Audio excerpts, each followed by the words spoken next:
네, 돈이 드는 뉴스 바로 시작하겠습니다. 미르경제연구소 정태근 이사 나와 계십니다. 안녕하세요. 네, 반갑습니다. 네, 자 올해도 증시 효과, 네. 1월 효과일까, 역효과일까 보겠습니다. 장밋빛 전망이 나오고 있지만 곳곳에 암초가 있다. 어떤 게 암초가 될까요? 올랐다는 게 암초지 않을까요? 단기간에 네. 상승을 꽤 길게 이어갔다는 것이 지금 이 순간 영원히 이거를 꿈꾸고 싶은데 예. 시장이 항상 내 맘 같지가 않지 않습니까? 그리고 이제 1월 효과 이걸 또 그 확률적으로 접근을 또 할 수밖에 없는 것들이 그러니까 이게 주식을 하면서 수학도 해야 되나 이런 생각이 좀 드는데 그 제가 10월 달에 11월 달에 돌아설 거라고 이야기해서 말했던 여러 가지 근거들이 있는데 이거 또 리바이벌 하게 되네요.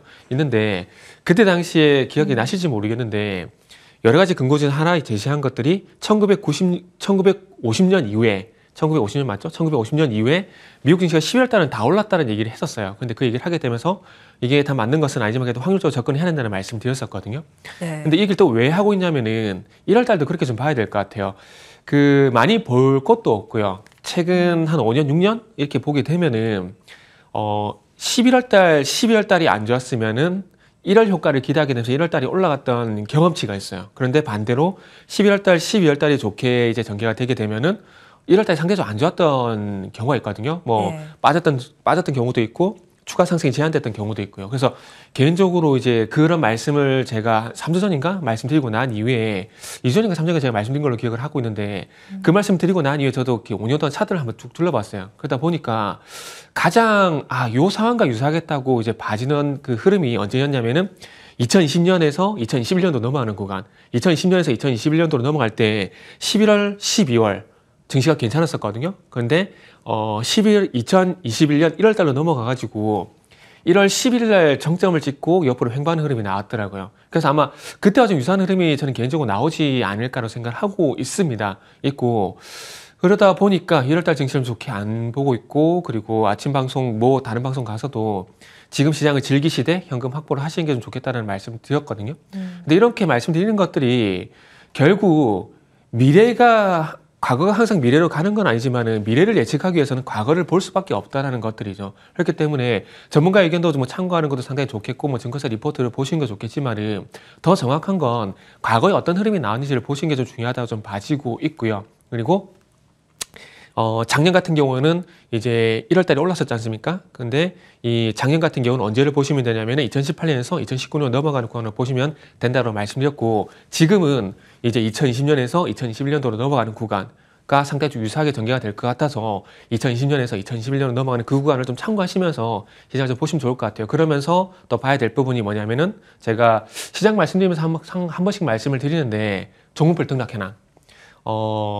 요 부분은 아무래도 이제 결국 종목이거든요. 결국 종목인데 저는 개인적으로 시장이 좋다, 안 좋다 이게 판단하는 근거가 여러 가지를 봐야 되겠지만은 결국 종목을 매매한다는 관점에서 보게 된다라면은 종목별 등락 현황을 좀 보셔야 될 것 같아요. 그래서 이 종목별 등락 현황 같은 경우는 HTS란지 네이버 증권 여기 들어가면 나와 있거든요. 그래서 지금 현재 종목별 등락 현황 한번 참고해 보게 되면은 지금 현재 이제 코스피 같은 경우는 하락 종목수 652 종목이고요. 그리고 상승부가 229 종목이거든요. 그러니까 결국 652 종목이 하락하고 있다. 그럼 652명이 매도를 한다라고 보시면 될 것 같아요. 그럼 매도 우위를 보인다라는 것은 투자 심리가 그만큼 안 좋다라고 볼 수가 있는 것들이거든요. 그래서 이런 구간에서는 솔직히 말씀드리면 매매를 안 하는 게 맞습니다. 물론 지금 구간에도 가는 종목들이 있어요. 근데 그런 종목들을 픽할 자신이 없거나 그런 종목을 픽을 못했다라면은 안 하는 게 맞다라고 봅니다. 그래서 1월 달도 그래서 결론을 내보자면은 1월 달도 여전히 개별 종목 장세가 지속이 될 거예요. 그러나 11월 달, 12월 달보다는 가는 종목이 좀 더 축소가 될 수밖에 없기 때문에 현금 확보도 조금 같이 하시는 게 좀 좋지 않을까라는 말씀을 좀 드릴 수가 있을 것 같네요. 예, 어느 정도 리스크 관리를 하면서 시장을 바라보자는 네네. 말씀이신데 만약에 포트폴리오 구성을 한다면 현금 비중을 어느 정도, 몇 % 정도 맞추는 게 적정할까요? 지금 제가 볼 때는 시장이면 급락이 나오고 그러지는 않을 것 같아요. 그렇게 본다라면은 한 현금을 60%? 60%. 예, 꽤 정도하고 많이 주식을 40%. 60%는 많은 편이에요. 자, 급락은 네네. 안 나올 거라고 보셨는데 그 근거는 어디에 공매도 있어요? 금지. 제가 10월 달 이후부터 계속 꾸준히 말씀드렸잖아요. 예. 공매도 금지 그 효과 때문에 예. 시장에 급락은 안 나올 것 같아요. 왜냐하면은 그 시장 시장 그 하락에 수익이 나는 포지션을 막아버린 상황들이기 때문에 그쪽으로 굳이 열심히 외국인도 기관도 집중을 안 할 것 같아요. 그렇게 하락 본다라면은 배팅의 명분이 없다. 네. 그러다 보니까 수급 공백으로 인해, 그러니까 사는 게 정체가 되는 수급 공백이 오게 되면서 추가 상승이 좀 제한될 거라는 거죠. 그러다 보니까 제가 2021년 1월 달에 말씀드린 이유가 거기에 있다 보시면 될 것 같아요. 추가 상승이 제한된다. 결국 수급 공백인 거고, 그렇다고 해서 파느냐? 그것도 아니라고 봐요. 그러다 보니까 이 매수 정체, 요게 좀 정확하겠네요. 매수 정체 그 이유 때문에 개인적으로 저는 이제 시장의 추가 상승이 좀 제한되고 공매도 금지 이슈 때문에 추가 하락이 좀 제한되고 그러면서 좀 시장이 정체되는 그런 현상이 좀 나오지 않을까라고 생각이 됩니다. 그리고 시장이 정체가 되고 있다라는 건 결국 나쁘지 않다라는 거거든요. 그런 관점에서 보게 된다면은 다른 종목도 분명히 나온다라는 겁니다. 근데 그런 다른 종목들이 생각보다 작년 11월 달보다는 생각보다 작을 수가 있다라는 것들이죠. 쏠림 가능성을 좀 염두에 두고 계시는 네네. 것 같고, 자, 여기 나와 있는 화면은 미국 S&P 500 네네. 지수와 코스피의 월별 주가 상승률입니다. 동행했다는 거는 뭐 알고 계실 거예요. 미국의 대표 종합주가 지수가 S&P 500이랑 우리나라 코스피에 해당됩니다. 그죠? 단지 요 갭이 벌어졌느냐 줄어드느냐 요 차이인 거죠. 최근에 와서 많이 속도의 줄어들었잖아요. 문제, 네. 각도의 문제이지 네네. 방향성은 같죠. 대부분의 이 변수는 매크로 변수라고 하면 요즘에는 금리지만 뭐 그전에는 경제 회복 속도 이런 것들이 조금 더 영향을 미쳤습니다. 지금 이게 작년 1월 달부터죠. 예, 작년 작년 1월 달부터면은 명확하잖아요. 인플레이션, 금리. 인플레이션. 네. 물가 상승률. 네네. 예, 물가 상승률이 잡히느냐 안 잡히느냐에 따라서 움직였습니다. 그러면 네네. 매크로 관점에서 지수를 오래 가늠해 봐야 한 중요한 포인트 지점은 뭐라고 보세요? 여기 의사록이 나왔으니까 말씀드리는데, 이거 며칠 안 남았던 것 같은데. 예. 그런데 언제죠? 일단은 이거 솔직히 말씀드리면은 볼 필요는 없어요. 어차피 관점이 이번에 FOMC에서 바뀌어버린 상황들이기 때문에 예. 볼 필요는 없고, 이제는 그거 보시면 될 것 같아요. 3월달, 6월달, 9월달, 12월달 점도표 경제 전망치가 나오잖아요. 예. 작년 같은 경우에는 PC 물가지수 이 부분을 봤어야 되는데, 이제부터는 그거보다는 GDP 전망치를 어떻게 조정을 하느냐, 이걸 좀 보시는 게 좋지 않을까 생각이 좀 들어요. 1.5%에서 1.4% 좀 하향 조정을 했는데, 요게 이제 중요한 것은 더 이상 하향 조정이 나오면 안 된다라는 것들이죠. 결국 이제 금리 인하가 진행이 된다라는 건 기정사실입니다. 그러면은 이 금리 인하의 성격이 저는 중요하다고 보거든요. 근데 이 금리 인하 성격이 좋게 해석되느냐 나쁘게 해석되느냐 이게 여기에 양갈래로 놓을 수밖에 없는데, 좋게 가는 것은 금리의 정상화 관점에서 해석이 된다라면 좋게 보는 거고요. 만약에 부정적인 부분은 이제 경기가 안 좋아서 내린다. 요 부분이겠죠. 그렇기 때문에 좋게 보느냐 안 좋게 보느냐 거기에 대한 관점은 결국 이제 점도표에 나와 있는 경제 전망치에 나와 있는 GDP 전망치 요게 변수가 된다라는 것들이죠. 어쨌든 금리 인하를 하더라도 경기가 나쁘지 않네? 그러면 금리 정상화로 가는 거네? 그러면 지금은 연착륙이네. 예를 들어 연결고리를 갈 수가 있거든요. 근데 이런 말씀 드린 이유가 뭐냐면은 결국 증시도 분위기라고 생각을 합니다. 뭐 스포츠 같은 경우도 야구랑 축구 같은 경우도 분위기 싸움이라는 얘기를 심리적인 싸움이라 많이 얘기를 하는데, 주식시장도 마찬가지입니다. 좀 이따 뭐 애플 얘기 좀 또 언급을 드리겠지만은 한순간 분위기가 바뀐 거 많거든요. 근데 그거는 설명되지 않은 심리적인 부분이 작용하는 경우가 상당히 많아요. 그렇기 때문에 뭐 신년효과도 저는 마찬가지 생각을 하고 있고요. 그렇기 때문에 제가 그런 말씀을 드린다라고 이해를 하시면 될 것 같습니다. 예, 지금 유튜브 채팅창에 네. 그 MBTI 중에서 감성 성향 F냐, 그 논리적인 이성적인 성향 네. T냐 네. 이야기가 올라왔는데, 지금 하신 말씀 보면 최근 증시의 그 톤이 네. F, 감성에 조금 더 민감하게 반영되는 것 네네. 같습니다. 근데 저는 항상 T같이 말씀해서 욕을 많이 먹죠. 아, T세요? 안 해봤어요, 그거를. 아, 그래요? 네. F 같아요. 예, 18일 미정부 셧다운 리스크 다시 부각 가능성입니다. 이 올해의 그 재정을 계속 작년에 사실은 빨리 네네. 끝냈어야 되는데 양당 합의를 못 봐서 몇 번 미뤘죠. 그게 마감일이 이제 코앞으로 다가왔기 때문에 셧다운 리스크 이 부분도 사실은 시장 상단을 억압하는 요인이지 않을까라는 생각도 네네. 들어요. 근데 별로 그렇게 막 얘기가 많이 안 나오지 않나요, 지금? 이 부분은? 네. 제가 봤을 때. 왜일까요? 왜 안 나올까요? 그러니까 큰 변수를 안 보는 거죠, 시장에서. 그러다 보니까 이 얘기가 예.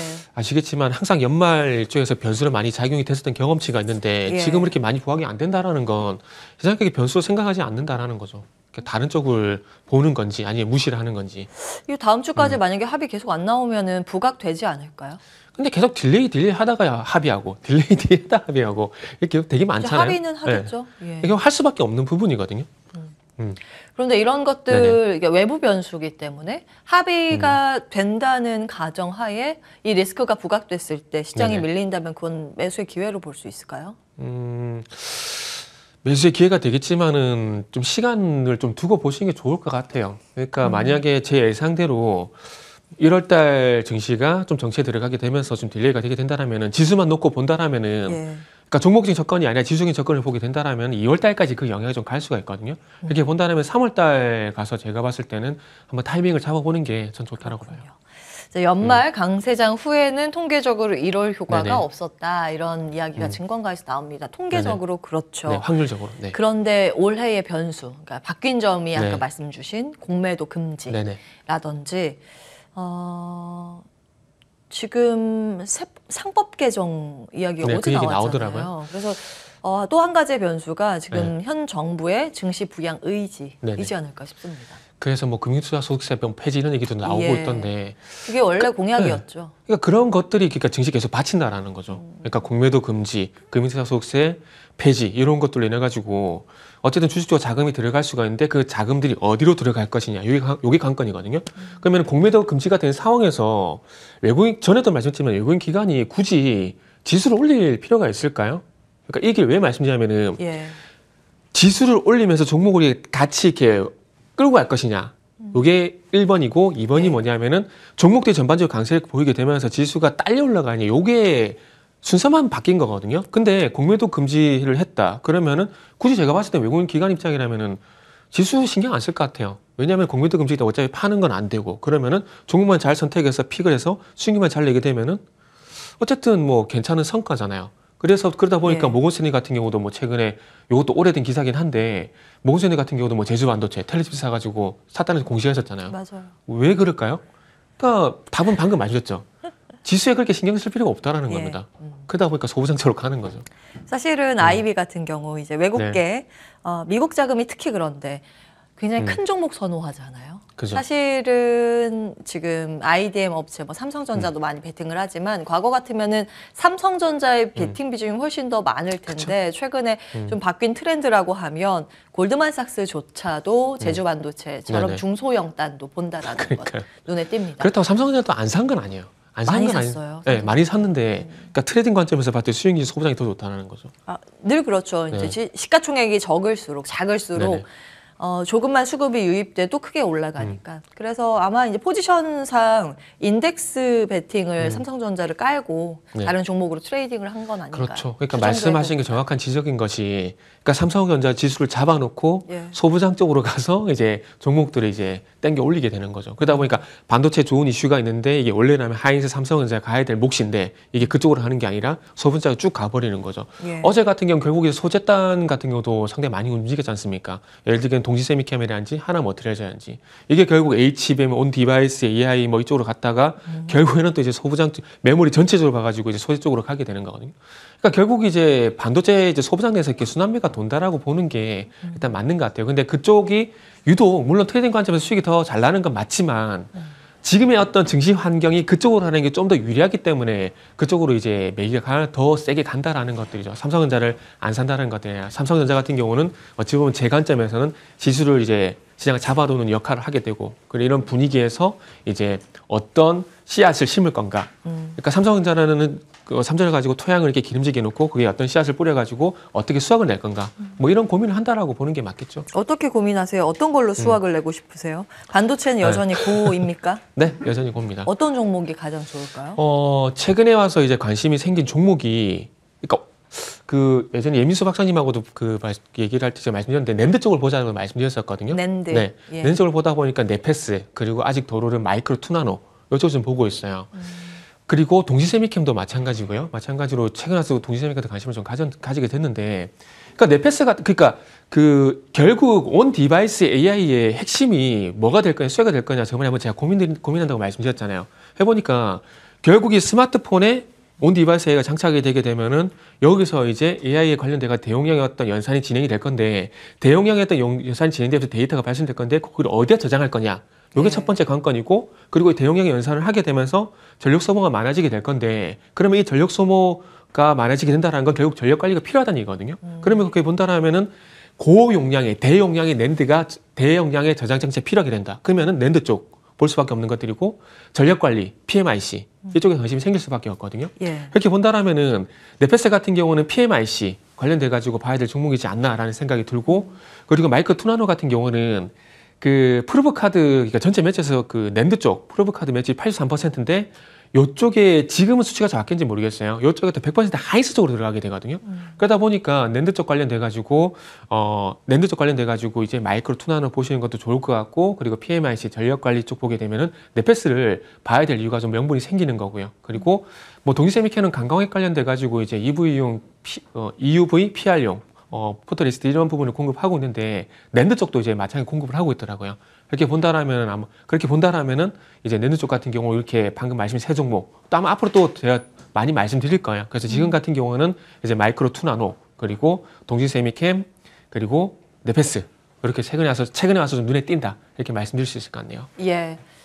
반도체는 올해도 간다. 네, 소부장이 더 간다. 소부장 작은 것들이 더 가볍게 네네. 움직인다. 이렇게 의견 주고 계시고요. 네. 다음 넘어가겠습니다. 애플이 간밤 급락을 하면서 애플 밸류체인이 우리나라 특히 많잖아요.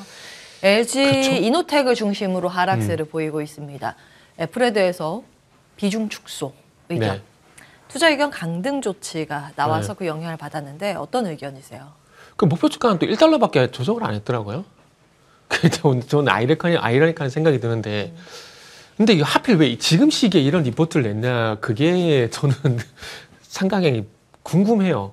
항상 참 교묘한 시기에 참 며칠 전에 이 이유 나왔었죠. 애플워치 특허 침해 판정. 근데 디자이너 이것도 대거 있고요. 바클레이즈의 의견을 보게 되면 결국 아이폰 판매량 가지고 맞아요. 지금 태그를 걸었거든요. 예.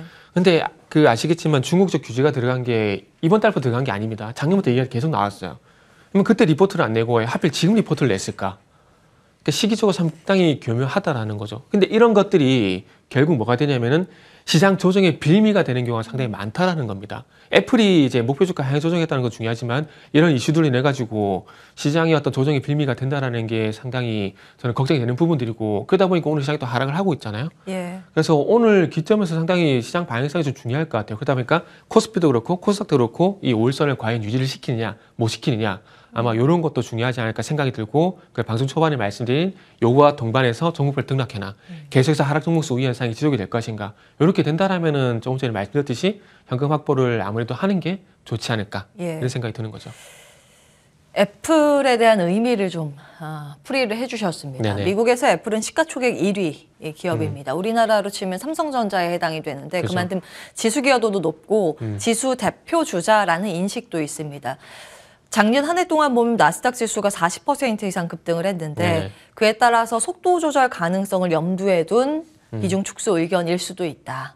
지수에 대한 의견일 수도 있다. 그렇죠. 이런 추측을 해주신 그리고 겁니다. 왜 하필이면 지금 이런 의견이 나왔을까 이런 고민도 같이 해야 되겠죠. 음모론적으로는 어떻게 풀이해 볼 수 있어요? 음모론적으로 왜 보게 하필 되면 지금인가? 이제 적당히 올렸다 이렇게 봐야 되겠죠. 그리고 좀 시야가 됐다 이런 관점에서 예. 보는 게 맞는 것 같습니다. 뭐 저도 음모론을 되게 좋아해서 좀 파보려고 하는데 요거는 방금 말씀드렸듯이 지수 조정의 빌미 왜 하필 지금 시점에 이런 리포트가 나와서 시장에 찬물을 끼얹느냐 우리가 그런 고민을 한번 해볼 필요가 있는 거죠. 애플 밸류체인은 어떻게 보세요? 사실은 작년에도 그렇게 오른 게 없는데. 애플 밸류체인 같은 경우는 아이폰 쪽 같은 경우는 이전부터 계속 안 좋게 말씀을 드렸어요. 특히나 LG 이노텍 같은 경우 그렇게 말씀드렸었고 왜냐하면은 실적이 정체가 될 수밖에 없는 상황들이거든요. 그러면서 이제 새로운 어떤 돌파구가 되는 것들이 비전 프로 그 비전 프로 같은 경우도 이번에 보니까 올레도스 같은 경우에 그 티어 1이 이제 소니 쪽이더라고요. 근데 2022년도에 제가 본 리포트를 보게 되면 어차피 원 같은 경우 소니가 들어갈 수밖에 없고 근데 중요한 건 애플이 소니 쪽으로 계속 그 발주를 안 할 겁니다. 왜냐하면 경쟁사 쪽으로는 발주를 안 해요. 그러니까 애플이 파운드리를 삼성 쪽에 안 맡기는 거랑 같은 맥락이라고 보시면 되는데 그게 과연 LG 디스플레이 쪽으로 올 것인가 이게 관건인데 그렇게 온다라면 이제 아이폰이 아니라 이제 비전 프로 쪽에 어떤 돌파가 마련이 되는 것들이고 그 올레더스와 관련돼 가지고 이제 뭐 라운텍이라든지 이런 종목들이 대안이 될 수가 있는데 그렇게 되기 위해서는 아무래도 이제 비전 프로가 출시가 되고 그런 것들이 이제 슬 이렇게 이제 좀 전에 말씀드린 LG 디스플레이라든지 라운텍 예. 쪽으로 가는지가 중요하겠죠 아무래도. 아직은 거리 두기가 필요하다. 애플 네네. 밸류체인 의견 정리하겠습니다.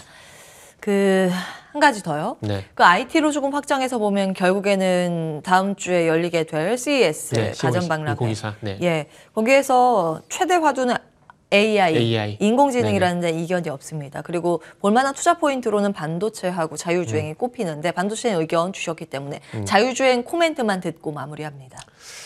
자율주행은 지금 분위기면은 안 갈 수도 있다라는 생각이 들어요. 그러니까 제가 왜 그 말씀드리냐면은 자 우리가 JP모건 헬스케어 좀 잘 보자고요.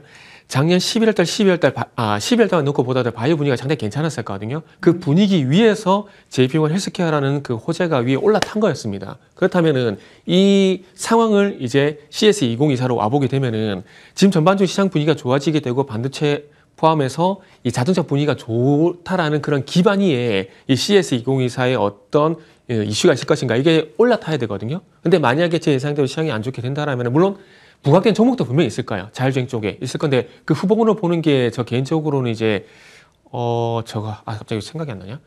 그 현대 오토에버 말고 소프트웨어 관련돼 가지고 있는데 갑자기 종목명이 생각이 안 나네요. 현대그룹이요? 현대그룹은 아니고 현대가 지금 17% 지분을 가지고 있는데 텔레칩스, 뭐. 아니고 정말 죄송합니다. 갑자기 기억이 칩스앤미디어.